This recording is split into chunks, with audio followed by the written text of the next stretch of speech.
declines. Back then, the concern we were going into something bad. Some 21 years later, the concern that we're going into something bad. We had some retailers indicating that we could be looking at a sluggish holiday season and that their own sales look sluggish. So we've gone from looking at the rescue package to now looking at a potential recession, and maybe a severe one. There are many who might debate that and argue with that, but for now, the markets are selling on that issue, and they'll allow the debate to be conducted on another time. Well, not even half of the $700 billion rescue package has been sent. So is this really the time to be rushing new stimulus through? Well, a lot of the proponents of it say, given today's market developments, yeah, Nancy Pelosi among them.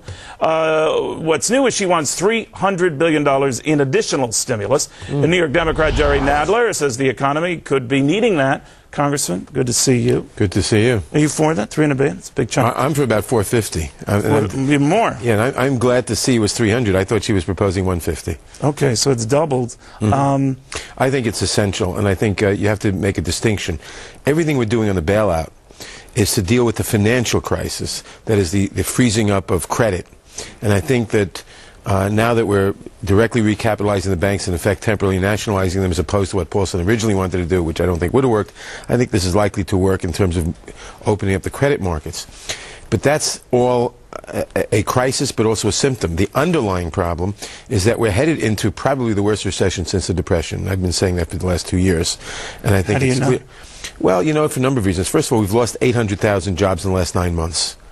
Which is a pretty good indication that you're starting it. Second of all, there's no demand in the society at this point. There's no ability to spend. And there's a very fundamental reason for that. Since 1980, we've doubled the GDP, that is the amount of wealth in this country, the amount of goods and services. But essentially all of that, except for a short time period in the 90s, essentially all of that has gone to the top half of 1% of the population. So I understand what you're saying, but when Barack Obama says kind of spread the wealth out a little bit and try to, some have interpreted as a Robin Hood remark. Do you agree with that? Is that what he said? We had the plumber here he was talking to yesterday, was upset about that. I don't think it's a Robin Hood remark, but in one sense, yes. 70% of this economy is driven by consumer spending. Consumers have to spend or else no one buys, no one sells, no one works, no one produces. So you take it from the rich?